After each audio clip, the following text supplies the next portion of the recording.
much the bag. All I wanted was a bag. All I wanted was a bag. All I wanted was a bag. All I wanted was a bag. Drop the top on the floor and then make all these niggas mad. Your boy Old Guy Hip Hop News Uncensored. Hey yo, if you got an iPhone or the Droid lovers out there, look in the description box, yo. We got a wireless charger for you. Fast charge for the extra low. I got y'all, man. Check it out. Let's get it.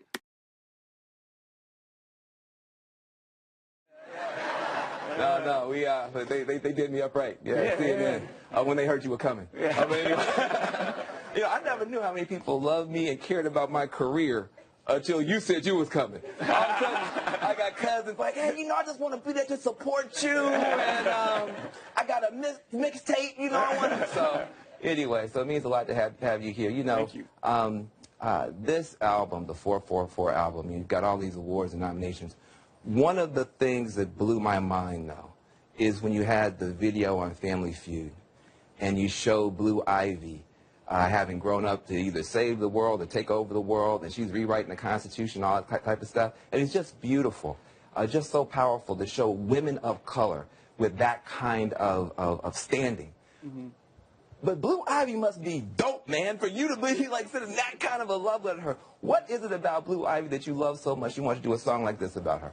Man, she's just special, man. She's someone who's definitely been here before everyone says that, but I believe that because she has she's so in tune to her feelings and others, how other people feel. We were seeing a fire from my house. This is before the fires just recently in Los Angeles, and it was far off, and she just seen smoke, and she just started crying. And I don't want anyone to be hurt. Wow. Like, that's the type of empathy and the human being that she is at such a young age. And that concept was dreamt up by myself and Ava. Ava DuVernay. Yeah. Yeah, she and too. I wish we could have taped the phone conversations because they were beautiful. Just dreaming up this world where there will be no more firsts for black people. Like, all the firsts had been accomplished. So let's move that out of the conversation. That conversation is done. Check. So where do we go from here? Which is a beautiful thing that that we dreamt up, and I'm glad that people respond to the way. I mean, it's beautiful. It's beautiful. And, it's just, you don't even realize what you're missing in the culture until somebody shows it to you. We have a lot of, black people have a lot of history, but very little future. We got a whole month for Black History, but we haven't even got like a Black Future weekend. Like, we never talk about the future, So, to be able to see that and also to see it so women-centered. In this Me Too moment, and this Time's Up moment, does that give you hope for your daughters? I mean, how do you make sense of this new rise of women's voices? Yeah, I think it's, again, I believe everything happens for a reason. Everything is a learning experience, the good, bad, and the ugly. And, this had to happen to purge itself, for men who've been in position for so long. And then, of course, if you're in that position of power to abuse your power, you get drunk off success. It's like human nature. If you go unchecked, it takes a really special person to have that sort of power and not wield it. Not abuse it. Yeah. In the wrong way. So, it has to happen. This movement and everything that's going on, and this what we're finding out, it's like everything else. It's like racism, like everything. It existed the whole time, and it's almost like we normalized it. Yeah. The normalization of the things we have to do to survive. Like, for women to go to work knowing that this sort of abuse was happening every day. Happening every day. Because you can look and, logically you'll say, why would you stay there? Right. Yeah, what's the alternative? Yeah. What's the alternative? You have to survive in America. And in order to survive, you have to normalize it. So this has been going on. So for it to get uncovered and the world to correct itself, that's beautiful. This is what has to happen. Well, you now have 2 daughters to worry about because you have twins. I'm here to warn you about something. I'm not worried about my children. Yeah. I know it's a word, but I don't even want to put that out there in the world. You know what I'm saying? Yeah. I'm hopeful for my daughters. The amount of information that we'll give them, and the amount of love between those two things, you know, they'll be fine. They'll be all right. Yeah. That's good. That's good. That's beautiful, man. I love how you keep it positive. I will say, you have a set of twins. Yeah. I want you to know something. I'm a twin. I have a twin sister. Her name is Angela. Hello, Angela.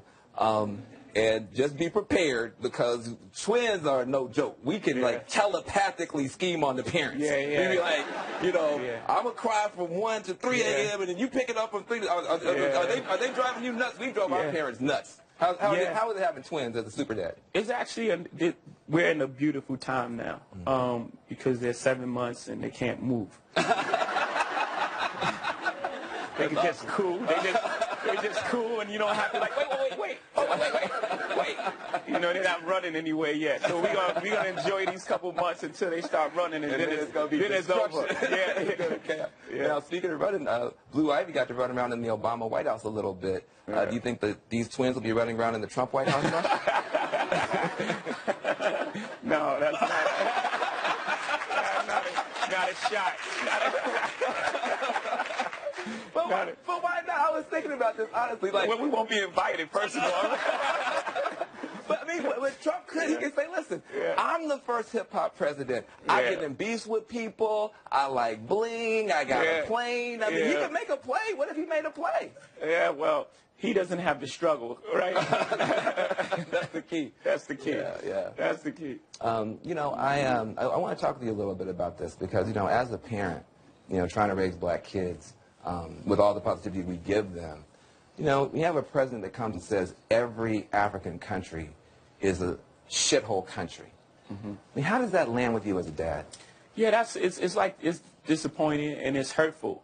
It really is hurtful, more so. Like, everyone feels anger, but after the anger, it's really hurtful, because like you're like looking down on a whole population of people, and you're so misinformed, because these places have beautiful people and have beautiful everything.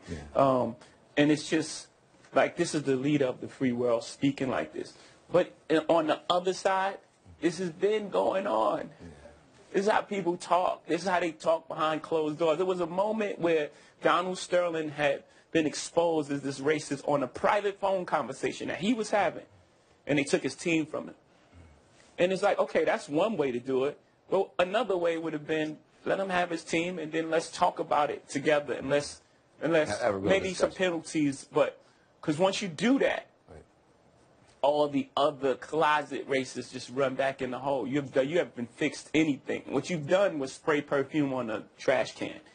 And what you do when you do that is, you know, the bugs come and you spray something, and then they come, and then you create a super bug. Right? Because you don't take care of the problem. You don't take the trash out. You just keep spraying whatever over it to make it acceptable. And then, you know, as those things grow, and you create a super bug, and then now we have Donald Trump, the super bug. That's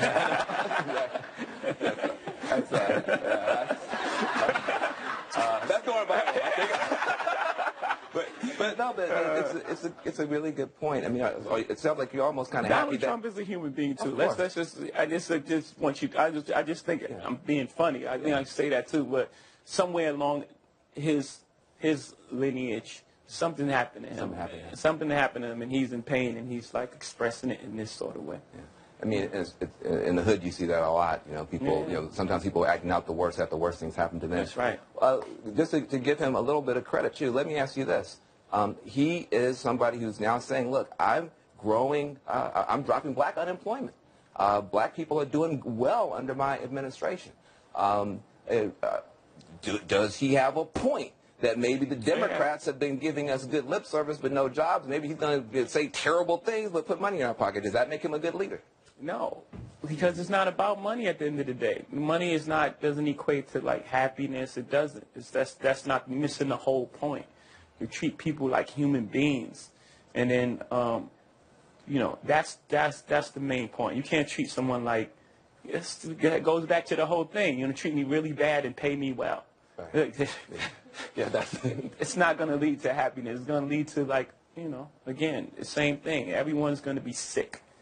And your point about that, on the Democrat side is, it's been a lot. That's what opened the door for this sort of presidency, right? For many years, guys, middle America and things, they've been voting Democrat because that's what their family did. That's so right. They just did it as a reflex. Like, yeah. And, their needs wasn't addressed. It was just more so, okay, let's get this vote because this vote, it became about votes and not people. That's my problem with government is I think they forget that it's real people behind it, these decisions that they're making. We're not 25,000 votes in this area. It's like people going through real thing in real time and, and in real pain. And when you ignore those, that pain for so long, people They'll act out. Yeah, they'll act out. And it's like, man, I want to see something different. I don't know. And then that opens the door for what we're living through now. The thing I want to, that's,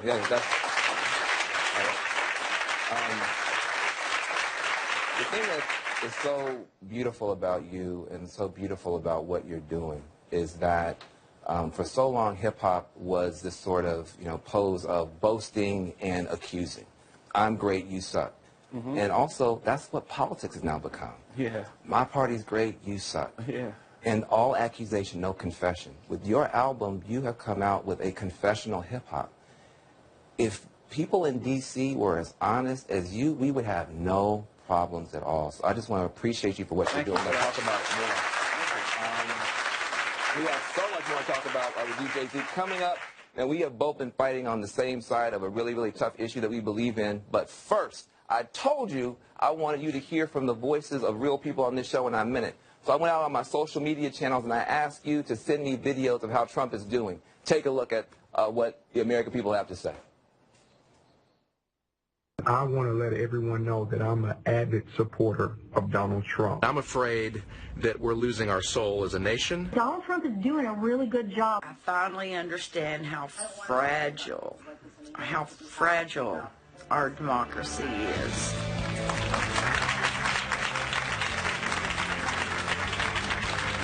They more than you, by the way, just in case you was wondering on the math.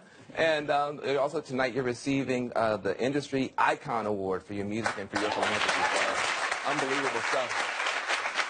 But I want to get into this album, man. I feel like the 444 album is like this breakthrough into freedom for you personally and really for all of us. Nobody cared more about freedom that I know than Prince. And you give a shout out to Prince on the album, which really touched me. A lot of people don't know that you were his business partner. You were the last person he wanted to do business with. After he beat the music industry, he wanted to be with you. Tell us about the significance of that relationship between Prince Rogers Nelson and Sean Jay-Z Carter for you. Really deep for me. It really, really was because,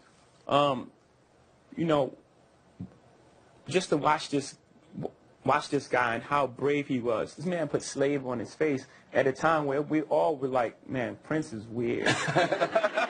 And then to come to find out, oh, he was fighting for his masters the whole time. He was fighting for his freedom the whole time. And for him to come, he came to me. I didn't even have the nerve to call him and say, like, he came to me and said, I know what you're doing. I'm going to give you all of my work. Like a person who fought for their work their whole entire life to come to your office and say, I know what you're doing here. It was a really deep thing for me. You just explained how you feel about him. I want to tell you how he felt about you, because, I work with him very closely, too. And he saw you as being the one who had finally beaten the system that had beat down black entertainers for, a century. Mm-hmm. And, for him, he loved Egypt, and you talk about Egypt and when Africans were builders and owners and stuff, and he saw you in that line of a black builder and owner, and he wanted to make sure that, you knew that he had your back. And, for me to see a brother, he didn't just, he had love for everybody. He didn't have respect for everybody. He had respect for you, brother. And I just want you to know it meant the world to him. Thank you. So let me just move on. This album is a gateway drug to freedom. I mean, it is unbelievable what you've been able to do. It's about financial freedom. Everybody talks about that OJ song like it's about OJ. That song is an ode to financial freedom. I've never seen a rapper rapping about investing in art, you know what I mean, collector art, and buying property and real estate. How important for the African American freedom agenda is intergenerational wealth, being able to give your kids not just good advice, but goods? That's right. How important? You know, when you have your own independence and you're bringing something to the table, you can ask for something. You can say it's not right, and then you can ask for something until we come to the table as a collective with our own power base and our entertainment. That's our natural resource. Until we come to the table with our own, as well as other things, with our own power base, nothing will change. It will not change. You can talk. We can riot. We can rally. Nothing will change until we are providing a service, and we're not the entertainment. We're not. It's just not like I'll pay you, and then when you leave, I'll pay the next guy. But to be able to own it. We have to own. Yeah. We have to own what we produce. Prince said, if you don't own the masters, then the master owns you. There you so go. that's about freedom. Yeah. More freedom in your album. Freedom for the LGBTQ community. Your song about your mother coming out the closet, smile. I mean, it's beautiful. And then the video is so beautiful.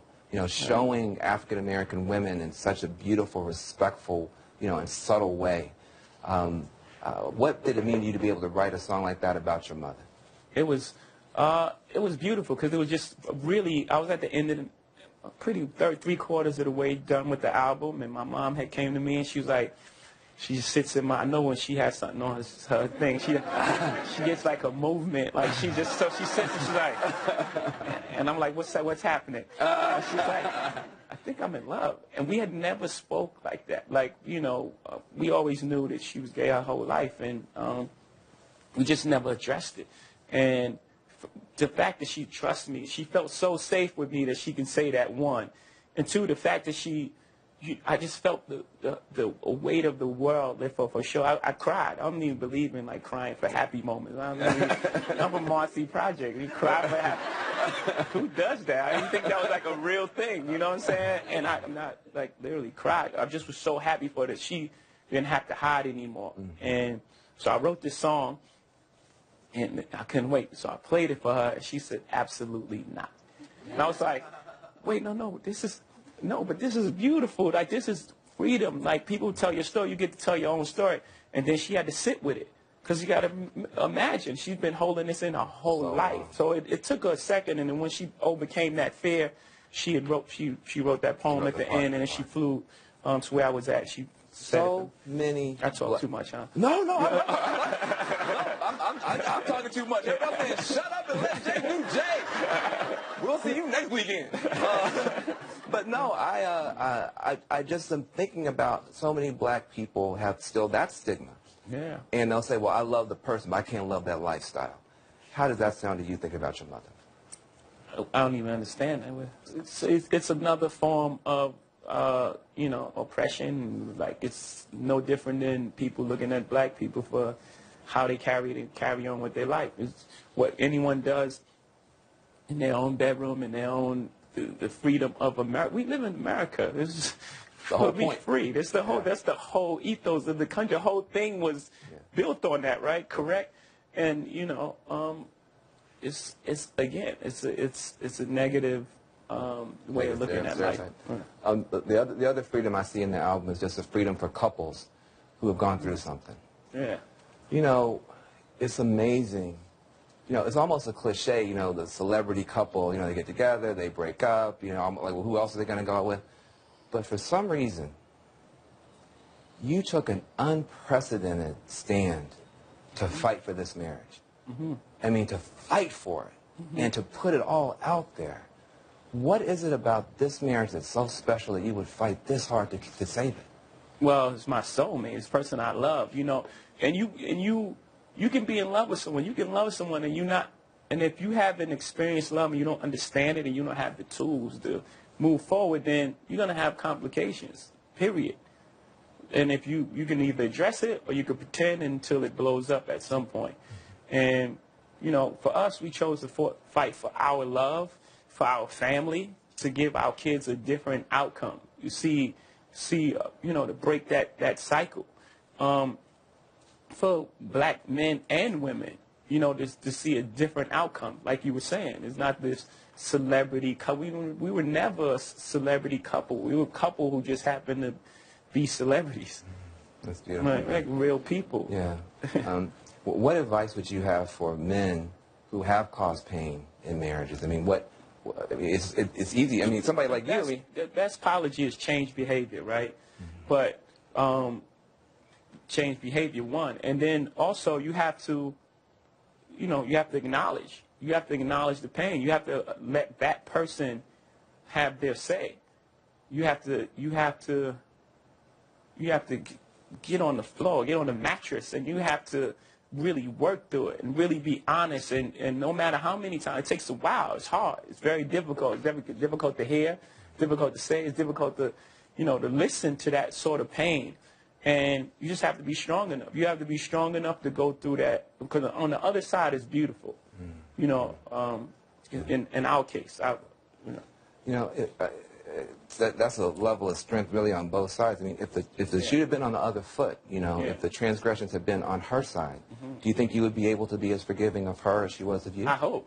Again, because I love her the same way. No matter what side, I love her the same way. I pray that I will, because her strength and her,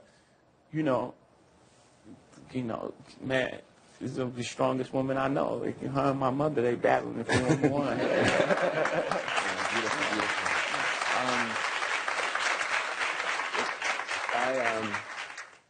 I just want to say to you, you are blazing a trail, for a lot of us to follow. But financially, culturally, the idea of confession could save so much pain and suffering in politics and every place else. I honor you. One of the guys said, just make sure to ask him before he leaves, is he in the Illuminati? And I said, no, I'm not going to ask that, but are you? I'm in the new Illuminati.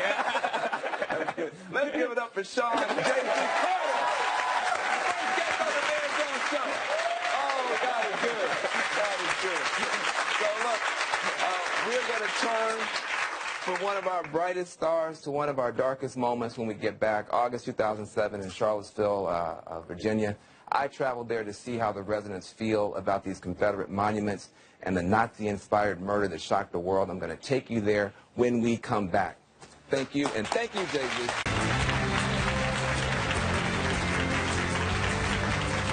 Welcome back to the Van Jones Show. I'm talking to my guest, Sean Jay-Z Carter. I'm going to make him my co-host. You are just so good at so many things. But one of the things I think people don't know that you are and that you're good at is that you're actually a sports agent. You decided to not only change the game in music, but also you saw athletes being taken advantage of, and you now represent athletes through Rock Nation. So I got a question for you. Colin Kaepernick, here's a guy, he is now, I think, an American hero, sticking up for civil rights, sticking up for police reform, sticking up for the First Amendment. He's a legend. He's going to go down with the Muhammad Ali's or whatever, but he lost his job. If you were his sports agent, Jay-Z is the sports agent for Colin Kaepernick, and before this all happened, he came to you and said, I want to do this. Would you have said, do it, don't do it? What would you have counseled the brother? Oh, 100% do it. Wow. I mean, look how many people play football. They're not all going to be him. Like, you just put his name next to Muhammad Ali. Would you rather be playing football, getting your head dinged in, or would you rather be an iconic figure for the rest of your life? A job that could, I think people, again, we confuse the idea of having a job with fulfilling your purpose. Yeah. You turned into church.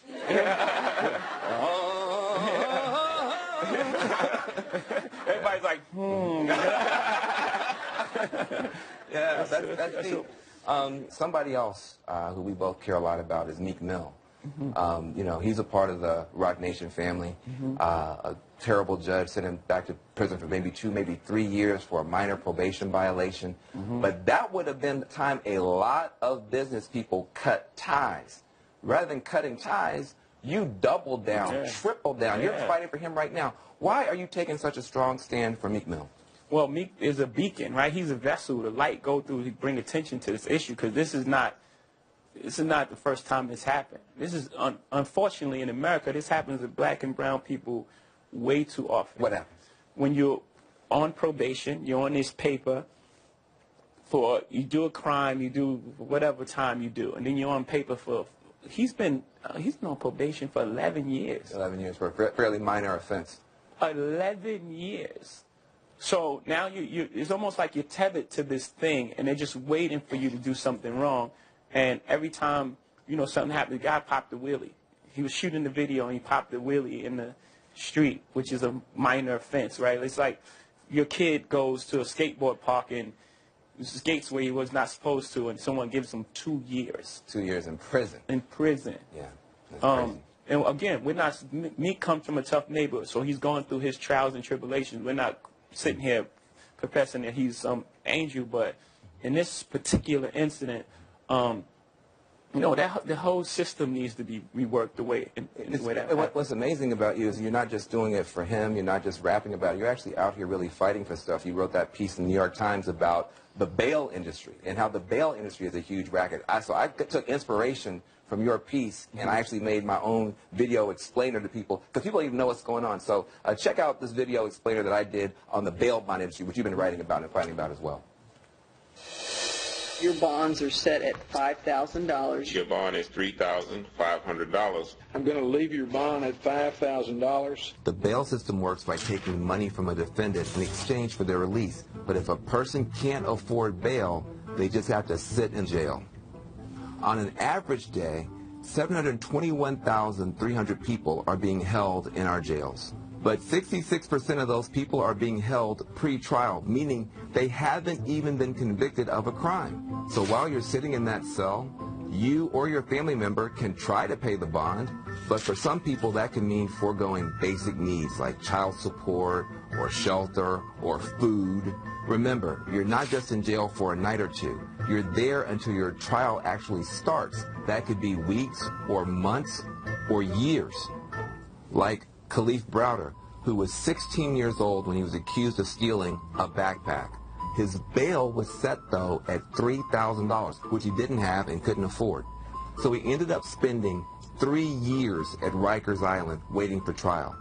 There he was beaten, he was abused, he was held in solitary confinement. When the charges were later dropped, he was just released.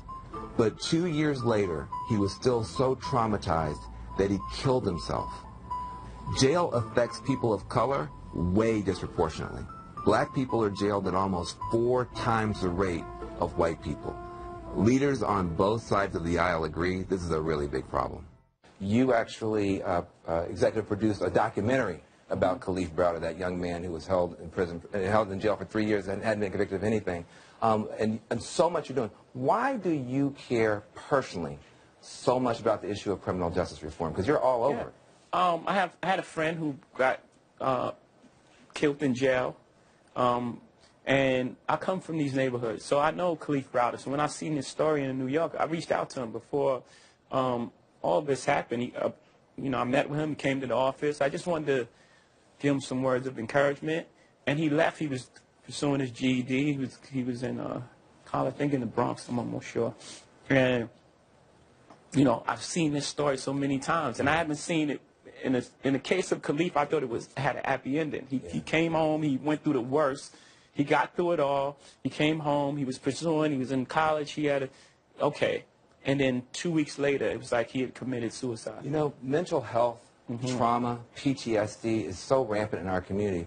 But, as scared as black folks are of the cops, we even more scared of therapists. Like, we're not trying to go to therapy. Yeah, it's a stigma. It's a stigma. It's a stigma, and people are dying. You went to therapy, you talk about it. How did you get over the stigma of going to therapy and then talking about it? Because you might you might save a life just talking about that. Well, as you grow, you realize the ridiculousness of the stigma attached to it. It's like, what? You just talk to someone about your problems, And I think actually it should be in our schools. I think children have the most going on. their mind are not fully developed, and teenagers, and you're drinking and you're doing damage to your brain, and all these things are happening to you, and you don't know how social anxiety and all these things are happening to you, and you don't have the language. That's right. You don't have the language to navigate it. How can you navigate it? How can you know when a guy is bullying you? All you have to do is say, "Man, you okay?" You could change the whole thing. So as opposed those kind of tools and skills Yeah. can get out of therapy, which we don't have enough of in our community. Look, we are going to come back more with Jay-Z. We're going to be talking about the Grammys, diving into the new album. But first, here's more of what you had to say about the state of our union. He's incompetent, ridiculous, foolish, embarrassing. I'm excited to support a man who stopped the Islamic terror of ISIS. He has inspired people to become more engaged. I truly love the respect he's brought back for the police and for our flag and for our veterans.